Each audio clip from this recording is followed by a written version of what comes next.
ନମସ୍କାର। ଆଜିର କବିତା ଥରଟିଏ।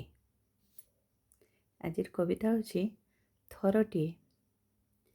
ହେ କୃଷ୍ଣ, ମୋତେ ଥରଟିଏ ଅନ୍ଧମୁକ ଓ ବଧିର କରିଦିଅ। ହେ କୃଷ୍ଣ, ମୋତେ ଥରଟିଏ ଅନ୍ଧମୁକ ଓ ବଧିର କରିଦିଅ। ନଚେତ୍ ଏ ସଂସାରରେ ସତ୍ୟ, ଦୟା, କ୍ଷମା ଓ ପ୍ରେମ ଭରିଦିଅ। ନଚେତ୍ ଏ ସଂସାରରେ ସତ୍ୟ, ଦୟା, କ୍ଷମା ଓ ପ୍ରେମ ଭରିଦିଅ।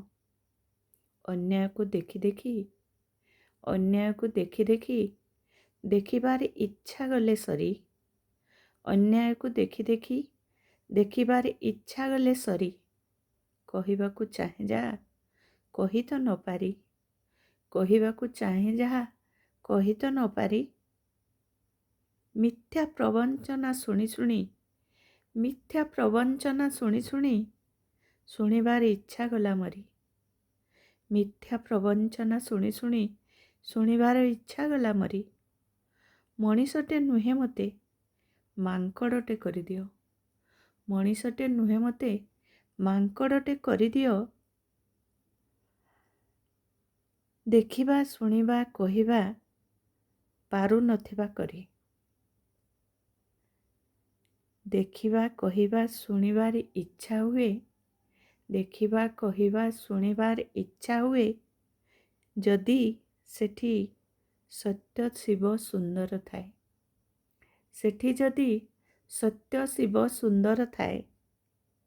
ଅହଂ, ମିଛ, ନିର୍ଯାତନା ଦେଖିବାକୁ କିଏ ଅବା ଚାହେଁ? ଦେଖିବାକୁ କିଏ ଅବା ଚାହେଁ? ତାଙ୍କ ଜୀବନ ଧନ୍ୟ। ତାଙ୍କ ଜୀବନ ଧନ୍ୟ।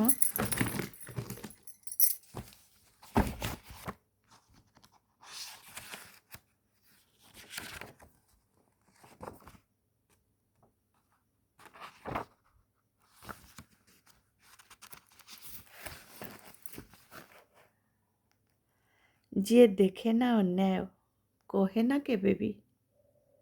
ଯିଏ ଦେଖେ ନା ଅନ୍ୟାୟ କହେ ନା କେବେ ବି ମିଛ। ଶୁଣେନି କେବେ ବି ଖରାପ ବିଚାର। ଶୁଣେନି କେବେ ବି ଖରାପ ବିଚାର।